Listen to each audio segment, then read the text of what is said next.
If you're searching for a meaningful spiritual experience, look no further than St. Anthony's Parish in Allston, Massachusetts. Join us at 43 Holton Street in between Soldiers Field Road and the Mass Pike. Immerse yourself in the complete St. Anthony's Parish encounter through our 10 o'clock a.m. chanted Mass.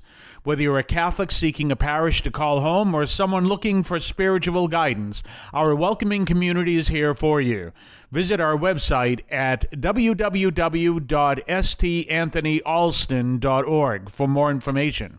St. Anthony's Parish, where faith finds a home. Welcome to the voice of St. Anthony Parish from Allston, Massachusetts, right here on WROL, 950 AM, 100.3 FM. And you can also hear us at CatholicAudiomedia.com. That's CatholicAudiomedia.com. And we are here every single Monday through Friday at 3 o'clock in the afternoon.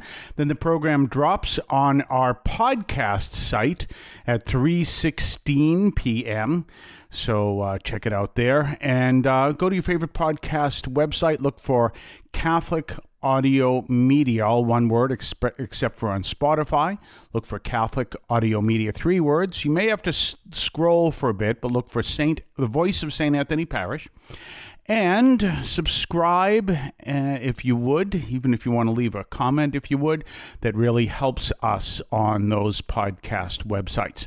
And anyway, last week I gave a kind of a critique of the rather now famous commencement speech of Harrison Butker. And of course, I was speaking as a Catholic about a Catholic speech. And as I told you, he came from more the what is known as RADTRAD, the radical traditional side of Catholicism. And so I gave a kind of a critique of that. Well, this week, what you're going to hear is me giving a commencement address, not a real one, that if I was invited, we'll say, to the same college, which was Benedictine College, but I don't name the college, what I would have given as a commencement address. So we're going to hear parts of this all week, and I'm going to play it for you, and you can listen to it and see what you think. In the meantime, let's switch over to our imaginary Catholic university, and you will hear my commencement speech. It's got a little bit of an echo on purpose, because even though it's a CGI echo, it's in order to kind of indicate this is in a crowd. By the way, I'm not the only person in radio that does this. I know other radio people do. I know among them is Dennis Prager, does a commencement address every year. So without any further ado, as the saying goes that I use too many times, let's switch over to our imaginary Catholic university and hear the beginning of my commencement address. Hello? Can you hear me in the back? Hello, is this on? You hear me back there? I want to thank this Catholic university for inviting me to give the commencement address today. It's an honor and a privilege to speak to the graduating class of 2024 at this fine, traditional Catholic institution. You're sitting here in front of me, all excited for what may be coming in the future for you. You have had many dreams of what you will do with your degree, and I wish you well in your future. However, I want to speak to you, challenge you, and inspire you so that you may not only fulfill your chosen vocation, you may also fulfill God's will in the process. Let me begin by reminding you of one of the teachings of Jesus. It may not be the one you expected me to speak to you. Jesus gave the requirement for salvation, and many people do not remember it. However, it is as clear as day in the Bible. The requirement is this: to care for the poor. Did you know that the word abomination is used to describe those people who God rejects, who do everything right liturgically and even morally, except care for the poor? I want you to consider something. Every homeless person you meet on the street was once a person filled with dreams of the future. However, something went wrong and those dreams disappeared, and now they do their best to make it and survive on the street. Never forget that, and never forget them. You do not have to give them money, but if you do have a conversation with those open to it, you'd be surprised how much that would mean to them and how much they could educate you. Aristotle often called the homeless the ambassadors of the gods. He never met Jesus because he lived 200 years before him, but I am sure he and Jesus would have gotten along just fine. You can speak and learn from the homeless in many ways. They have a lot to share. If you look down on them because they seem to have failed in life, you miss the point. We only fail in life if we abandon our vocation as baptized Catholics. There are many rich people who are the most successful people in the world who failed in life. Meanwhile, there was even a homeless saint, Saint Joseph Lebray. Thomas Merton tells a great story about him. He wanted to be a Cistercian monk, also known as a Trappist. He entered the monastery and tried it out for a few years, but the abbot had to give him the sad news that it was not working out and he had to leave. He then tried the Franciscans and the same thing happened and he had to leave. However, explains Merton, since that time, up until the time at least until Merton was writing this, the only person associated with the Cistercians or the Franciscans who ever became a saint was Saint Joseph Lebray.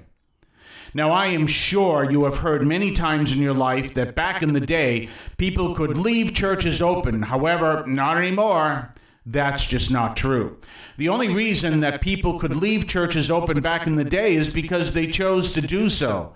Every parish can be left open so that people can pray before the Blessed Sacrament, and there's no reason not to do it. Is it a risk? Of course it is.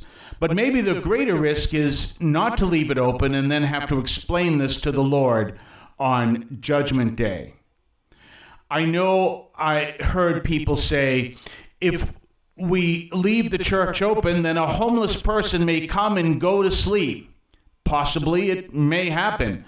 If you have to ask him to leave, do so. However, make sure the reason you have to ask him to leave is that his staying there is currently incompatible with the activities in the church, and not because you have a rule no homeless may come into the church. I know not a few priests who on cold nights will leave the church open for the homeless so that they will not freeze to death. Catholic education is a great and powerful tool throughout the world, but it needs some changes.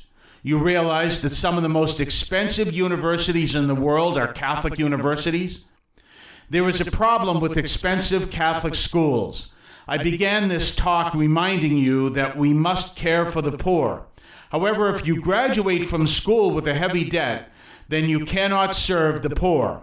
You must serve those who will pay you enough to pay off your student loans. That is our system, but it does not have to be the way Catholics live. We need to build schools and colleges that truly reflect Catholic values. They need to be inexpensive so that students can graduate from them and serve the poor. We need Catholic high schools that are for the poor and even for those who are so difficult they cannot attend a typical school. Remember, the average school really is there to help the average student. The well above and the well below average student really often drops out of the typical school. Some get in trouble and are arrested. We need schools that will serve them before that happens. Many young boys and girls and men and women fail to get an education because for the below average, they cannot understand the studies, and for the above average, even the most advanced classes are boring. This is one door to the school-to-prison pipeline that we as Catholics must close. We need to build schools for them so that you can take that thought and bring it to reality in the future. You can really build a Catholic school for those the Catholics must serve. They are the people who fall through the cracks, and there are many of them. And public programs can't do anything for them because they are in the cracks, and no one in the cracks can qualify for these programs. We're going to hear more from my imaginary commencement address to an imaginary university that is matriculating quite a bit of imaginary students. We'll hear that tomorrow. We're going to be hear bits of it all week. And again, it's basically what I would say if I was called to give a commencement address. And there are others in radio that have done exactly the same thing. That's one of the great things about radio. Besides the fact I only weigh 150 pounds on radio, which is nice. At the same time, radio allows you to do a little bit more than you would in other places. And rather interesting. As a matter of fact, some of the stuff is illegal because it can be done so well that people will believe what is actually happening. And that's how powerful radio is. We can talk more about that at a completely different time. But in the meantime, you're listening to the voice of St. Anthony Parish from Alston, Massachusetts, right here on WROL, 950 AM, 100.3 FM. And we will be right back right after this. You can now leave a message for us, which we can air and discuss on this program. Just call 617-297-7452. That's 617-297-7452. 617-297-7452. Feel free to call, leave a comment, a question, or even feedback, and we may play it on the air. I can discuss your comment or question as well, so give that a try. 617-297-7452, 617-297-7452. We're back, and we're going to hear more of my commencement address tomorrow and Thursday and Friday. In the meantime, remember, we are here every single Monday through Friday at 3 o'clock in the afternoon. But you have a standing invitation to come to our parish. If you'd like to support us, that's the best way to do it. We're located at 43 Holton Street in Alston, Massachusetts, and you have a standing invitation to our 10 o'clock a.m. Mass every single Sunday. In the meantime, have yourself a blessed day, and we will be back tomorrow. I want to call your attention to Catholic TV, which offers great faith-filled, family-friendly programming 24 hours a day. You can find your cable channel at www.getcatholictv.com, and you can watch online on the free apps or check out the YouTube channel. Daily Mass, Rosaries, the Divine Mercy Chaplet, and the Our Lady of Perpetual Help Novena are all available online and on demand. Check out CatholicTV.com. If you're searching for a meaningful spiritual experience, look no further than St. Anthony's Parish in Alston, Massachusetts. Join us at 43 Holton Street in between Soldiers Field Road and the Mass Pike. Immerse yourself in the complete St. Anthony's Parish encounter through our 10 o'clock a.m. chanted Mass. Whether you're a Catholic seeking a parish to call home or someone looking for spiritual guidance, our welcoming community is here for you. Visit our website at www.stanthonyalston.org for more information.